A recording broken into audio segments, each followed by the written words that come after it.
Hello and नमस्कार दोस्तों, आप सभी का स्वागत है हमारे चैनल क्रैक ग्रेड वी में। आपको पता है कि हम सभी जो लेक्चर हैं एआरडी से रिलेटेड वो अपने इस वीडियो लेक्चर सीरीज के अंदर कवर कर रहे हैं। तो हम इस लेक्चर में एग्रीकल्चर रिलेटेड जो स्टैटिक पार्ट है वो हम इस वीडियो के अंदर कवर कर रहे हैं, और जो नाबार्ड ग्रेड के अंदर सिलेबस दिया हुआ है उस सिलेबस के हिसाब से हम अपने एक एक टॉपिक को कवर कर रहे हैं। तो इसी सिलसिले में आज का जो हमारा टॉपिक है वो है सॉइल पीएच एंड केमिस्ट्री। तो इस वीडियो में आप देखेंगे कि सॉइल पीएच कितनी मेंटेन करनी चाहिए सॉइल के लिए, और उसके न्यूट्रिएंट्स पर क्या इफेक्ट पड़ता है, और दो तीन टर्म्स हैं रिलेटेड जो सॉइल पीएच से, वो भी मैं आपको उनकी डेफिनेशन बताऊंगा, उनके कॉन्सेप्ट को क्लियर करूंगा। तो स्टार्ट करते हैं दोस्तों आज का अपना लेक्चर सॉइल पीएच और केमिस्ट्री पर।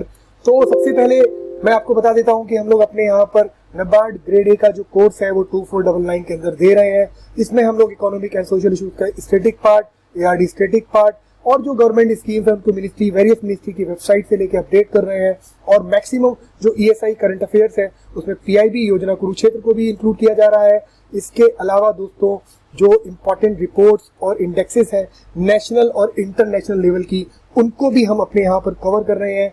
और agriculture statistics from official website, उसको शॉर्ट फॉर्म में कौन सी चीज किसने ज्यादा प्रोड्यूस की, ये इस तरह की जो चीजें हैं वो भी हम इसको अपने कोर्स के अंदर कवर कर रहे हैं। दूसरा दोस्तों जो आरबीआई नाबार्ड के सर्कुलर्स हैं, जो इंपॉर्टेंट इन्फॉर्मेशन नाबार्ड आरबीआई देता है वो भी हम अपने करंट अफेयर्स के अंदर कवर कर रहे हैं।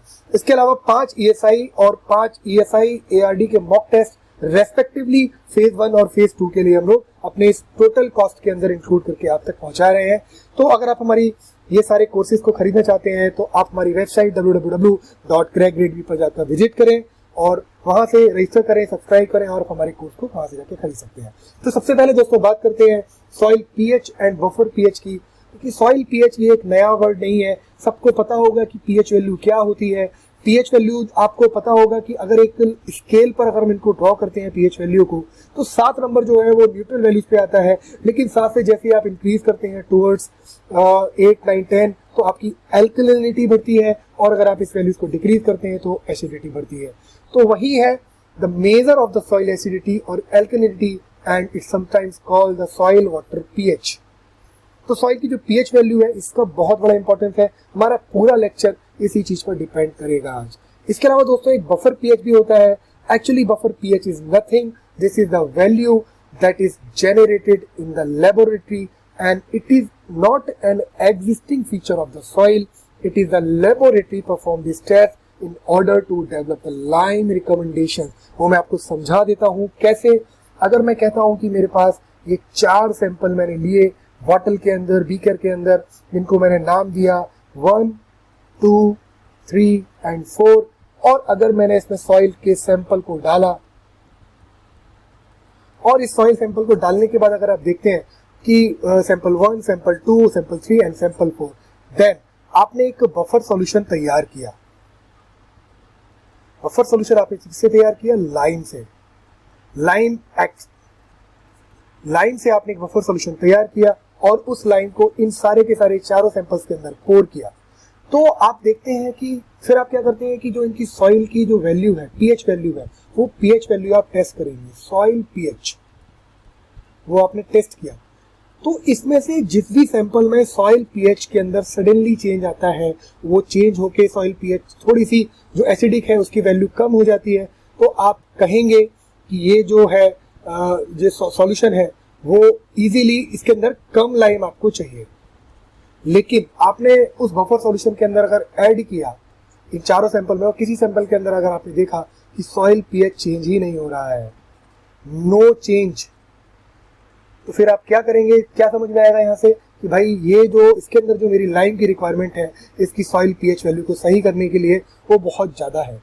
तो ये क्या करता है एक्चुअली, BFH जो मैंने आपको यहाँ बताया, buffer pH is nothing, it is a laboratory value जो डिसाइड करती है कि आपको कितना लाइम कितने क्वांटिटी में सॉइल के पीएच के मेंटेन करने के लिए ऐड करना है। ओके, नाउ दोस्तों आप देखते हैं सॉइल कोलाइडल। आपको एक चीज अच्छे से पता होगी कि मेरी जो सॉइल है वो फिजिकल केमिकल वीदरिंग प्रोसेस से बनती है, जिसमें rock, minerals, organic matter decompose होता है जो सॉइल को फॉर्म करता है।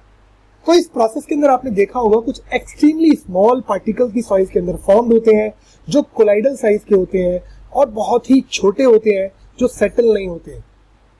तो ये जो पार्टिकल्स हैं इनको हम बोलते हैं सॉइल कोलाइडल।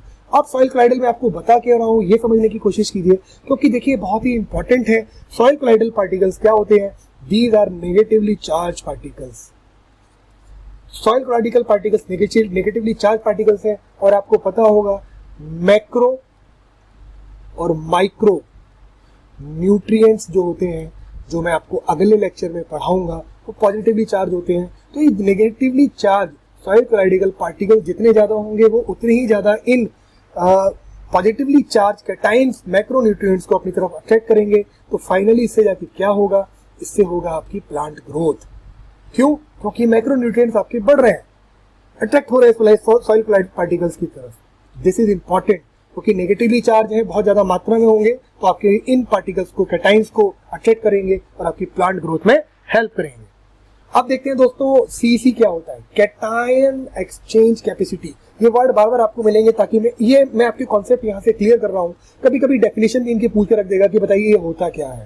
तो सबसे पहली चीज, the ability of a soil to retain cation positively charge ion in a form that is available to plant is known as a cation exchange capacity। और जनरली आपको मैंने पहले ही बताया कि सीसी जो होता है वो डिपेंड करता है सॉइल कोलाइडल पार्टिकल्स पर, जो नेगेटिवली चार्ज पार्टिकल्स हैं। तो यहाँ पर आप देखेंगे कि जिस भी सॉइल की कैपेसिटी इनको रिटेन करने की होती है, जो प्लांट के अंदर होते हैं, उसको उसकी बोलते हैं कैटायन एक्सचेंज कैपेसिटी। तो यहाँ पर क्या है, अगर ये नेगेटिवली चार्ज पार्टिकल्स ज्यादा होंगे, जैसे मान लीजिए यहाँ पर 2 है, 1 2 3 4 5 है, कम है, तो उसने क्या किया, इन सारे कैटायन पार्टिकल्स को अपनी ओर अट्रैक्ट किया। अब जैसे ही आपका पीएच बढ़ा, पीएच बढ़ने के बाद और सॉइल कोलाइडल पार्टिकल्स हो गए, तो उसने और ज्यादा पॉजिटिवली कैटायन एक्सचेंज जो पार्टिकल्स हैं उनको अपनी तरफ अट्रैक्ट किया, और पीएच 7 पर देखा तो और ज्यादा हो गए। तो मैंने अभी हम आगे बात करेंगे कि कौन सी ऑप्टिमम वैल्यू होती है प्लांट ग्रोथ के लिए, लेकिन आप एक चीज याद रखें, जैसे जैसे पीएच बढ़ता जा रहा है वैसे वैसे आपकी कैटायन एक्सचेंज कैपेसिटी बढ़ती जा रही है। तो cation exchange capacity is nothing, जो मैक्रो न्यूट्रिएंट्स माइक्रो न्यूट्रिएंट्स होते हैं उनको रिटेन करने की जो सॉइल की कैपेसिटी होती है, that is called cation exchange capacity. Now अब एक चीज देखें कि एक percentage based saturation of CEC, ये क्या होता है। आप इस फिगर को देखें, सिंपल, मैं कह रहा हूं कि अगर मैंने इस तरफ सॉइल पीएच को रखा, इस तरफ रखा मैंने परसेंटेज बेस ऑफ सैचुरेशन को, तो आपने इस पिछले फिगर में देखा था कि जैसे जैसे सॉइल पीएच वैल्यू बढ़ रहा था, सीईसी वैल्यू बढ़ रही थी। तो यहाँ पर भी आप देखेंगे कि अगर मैं ऊपर की तरफ जाता हूँ, सॉइल पीएच बढ़ रहा है, तो सीईसी वैल्यू आपकी बढ़ रही है। तो 7 पे आके वो 100% हम इसको कंसीडर कर लेते हैं, लेकिन सॉइल पीएच वैल्यू जैसे जैसे कम होती है, सीईसी वैल्यू कम होती है, उसी हिसाब से आपका परसेंटेज बेस्ड सैचुरेशन वैल्यू भी कम होती है। इससे फायदा क्या हुआ कि आप सीईसी को ना काउंट करके परसेंटेज बेस्ड सैचुरेशन से भी अंदाजा लगा सकते हैं कि आपके सॉइल कोलाइड्स पार्टिकल और कैटायन एक्सचेंज जो पार्टिकल्स है वो कितने हैं। यानी कि 100%, एक चीज मैं बोलता हूँ, मान लो 7 है, 7 से अगर मेरी जो पीएच वैल्यू 6 होती है, तो एटलीस्ट 15% का जो असर होता है वो दिखाई देता है परसेंटेज बेस्ड सैचुरेशन में। तो 7 पर देखा बहुत सारे कैटायंस थे, तो यहाँ पर 100%, 85% अगर आपको कोई बोल रहा है, 85% बीएस बोल रहा है, बेस सैचुरेशन बोल रहा है, तो आप सीधा अंदाजा लगा सकते हो कि सीईसी वैल्यू कम है और आपका एसिडिटी ज्यादा है सॉइल की। तो ये आपका परसेंटेज बेस सैचुरेशन से भी अंदाजा लगाया जा सकता है सॉइल की प्रॉपर्टी के बारे में। आप दोस्तों बहुत ही इंपॉर्टेंट चीज है nutrient availability and soil pH. आप देखो यहाँ पर ये बीच का जो फिगर है ना, अगर मैं इसको यहाँ पर कहूँ कि ये 6.0 से लेके यहाँ पे 6.0 से लेके, और ये इसको मैं मिटा देता हूँ, और ये जो है यहाँ पर आपका करीब 7.5 तक आ रहा है। तो यहाँ पर आप देखेंगे तो नाइट्रोजन, फास्फोरस, पोटेशियम, जितने भी मैक्रो माइक्रो न्यूट्रिएंट्स हैं, calcium, magnesium, iron, manganese, boron, copper and zinc, वो इस जोन के अंदर बहुत ज्यादा आपको अवेलेबल दिख रहा है। अगर आप इस जोन से बाहर जाएंगे तो यहाँ पर आप देखेंगे तो आपको कैल्शियम एंड मैग्नीशियम नहीं मिलेगा, और इधर आप जाएंगे तो आपको आयरन एंड मैग्नीज नहीं मिलेगा केवल। तो ये जो प्रॉपर्टी है, ये जो वैल्यू है सॉइल पीएच की 6.0 से लेकर 7.5 के बीच में, ये इस रेंज के अंदर आपकी न्यूट्रिएंट की जो अवेलेबिलिटी है वो सॉइल के अंदर बहुत ज्यादा रहती है। अब यहाँ पर आप देखें सॉइल पीएच दिया है कि अगर आपकी सॉइल पीएच वैल्यू 8.3 से ज्यादा है, यानी कि बहुत ही ज्यादा एल्केलाइन है, तो आप देखेंगे कि मोस्ट प्लांट की जो है वो एल्कलाइन फॉर्म में हो जाएंगे। लेकिन 7.5 पर आप देखेंगे कि आयरन अवेलेबिलिटी भी कम है, जो आयरन अवेलेबिलिटी है वो सॉइल के लिए बहुत कम हो जाएगी। इस फिगर से भी आप अंदाजा लगा सकते हैं कि यहाँ पर जो है आयरन है वो बिल्कुल नहीं है। बिल्कुल नहीं है इस एरिया में आयरन। इस एरिया में आयरन आपका बहुत दिया हुआ है, क्योंकि वो इस एरिया में मेंटेन कर सकता है अपने आप को।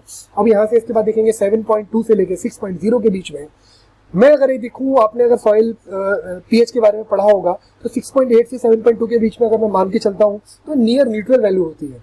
और 6.0 टू 7.5 ये वैल्यू याद रखना दोस्तों, ये होती है acceptable value of pH for most of the plant. इस पर नाबार्ड में एक क्वेश्चन भी आया था जो आपको याद रखना है। हाँ, अगर आप देखें नीचे चले जाएंगे, ज्यादा एसिडिक सॉइल हो जाएगी तो भैया जो माइक्रोबियल एक्टिविटी है वो कम हो जाएगी, और ज्यादा एसिड होने पर प्लांट की जो ग्रोथ है वो बिल्कुल रुक जाएगी। यानी कि हम कह सकते हैं कि एसिडिटी बनने से जो आपका ऑर्गेनिक मैन्योर है या ऑर्गेनिक पार्टिकल है या माइक्रोबियल एक्टिविटी है वो कम हो जाती है। अब ये कुछ मैंने क्रॉप्स रखी है, तो देखते हैं यहाँ पे 2-3 चीजें याद करने की है कि पोटैटो जो है वो बहुत ही ज्यादा एसिडिक सॉइल में पैदा होता है। उसके अलावा एवोक्रेडो और अदरक जो है वो बहुत ज्यादा जो है एल्कलाइन सॉइल में पैदा होता है। लेकिन ज्यादातर जो क्रॉप्स है वो जो है 6.0 से 7.5 के बीच में पैदा हो रही है। और आपको अगर बड़ी बड़ी क्रॉप्स या जो मेन क्रॉप्स है जो हमारे स्टेपल फूड जैसे लाइक राइस, सोयाबीन, व्हीट, इन सब के बारे में देखना है तो आप फिगर से देख लेना दोस्तों, क्योंकि कभी कभी वो पूछ लेता है कि किस पीएच वैल्यू में राइस आपका प्रोड्यूस होता है। और किस, मान लिया उसने कह दिया कि राइस, पोटैटो, सोयाबीन और जिंजर में से कौन सी जो सॉइल है वो सबसे ज्यादा एसिडिक पीएच वैल्यू में पैदा होती है, जनरेट होती है या प्रोड्यूस होती है, तो सीधे आपको आंसर लगाना है पोटैटो। तो इस तरह के क्वेश्चन आप यहाँ से फॉर्म कर सकते हैं। इसके अलावा दोस्तों देखते हैं कि जब ये 3-4 तरह की कैटेगरी है जिसमें अगर आपकी सॉइल वेरी हाईली एसिडिक है यानी कि 3 से 5 के बीच में है, तो उसमें 2-3 चीजें याद रखना। जो न्यूट्रिएंट्स हैं just like magnesium, calcium, copper, potassium, ये क्या होता है जल्दी लीच हो जाते हैं, वॉश्ड अवे हो जाते हैं, क्योंकि ये बहुत ज्यादा वाटर सॉल्युबल होते हैं। और इसके अलावा जो growth of beneficial micro organism है, बैक्टीरिया है, वो भी इस रेंज के अंदर नहीं होती है। अगर आपकी सॉइल 5.1 से लेके 6 के बीच में है तो इस कंडीशन में कुछ जो प्लांट है वो तो ग्रो कर सकते हैं, बट फिर भी आपकी जो ग्रोथ ऑफ बैक्टीरिया है वो वैसी की वैसी रहेगी और नहीं होगी, कम रहेगी। लेकिन जो आपकी soil acidic to slightly neutral है उसके पे आप देखेंगे जितने भी न्यूट्रिएंट्स हैं वो अवेलेबल रहते हैं फॉर हेल्दी ग्रोथ। और इसमें अर्थवॉर्म और जो माइक्रो ऑर्गेनिज्म है वो भी इसके अंदर सर्वाइव कर जाते हैं और आपकी प्लांट ग्रोथ में हेल्प करते हैं। लेकिन जो सॉइल एल्कलाइन है उसमें आपको पता होगा कि आयरन, फास्फोरस, मैग्नीज, जो मैंने आपको फिगर दिखाया था, इस फिगर से आप देखिए, इस फिगर में देखिए यहाँ पर आयरन, मैग्नीशियम कुछ नहीं आपका जनरेट हो पा रहा है।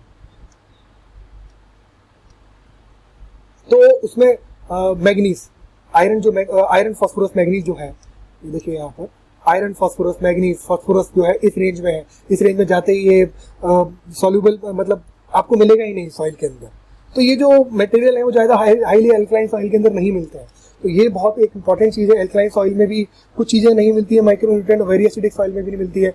लेकिन जो मेरी सॉइल रेंज है 6.71 से लेके 7, देखिए दोस्तों ये हर किसी की अलग अलग वैल्यू दी हुई है, बट मैंने आपको जो बताई 6.0 से लेके 7.5 आप याद रखना, इस वैल्यू को मत याद रखना। मतलब सिंपली इसमें बोला है कि स्लाइटली एसिडिक टू न्यूट्रल।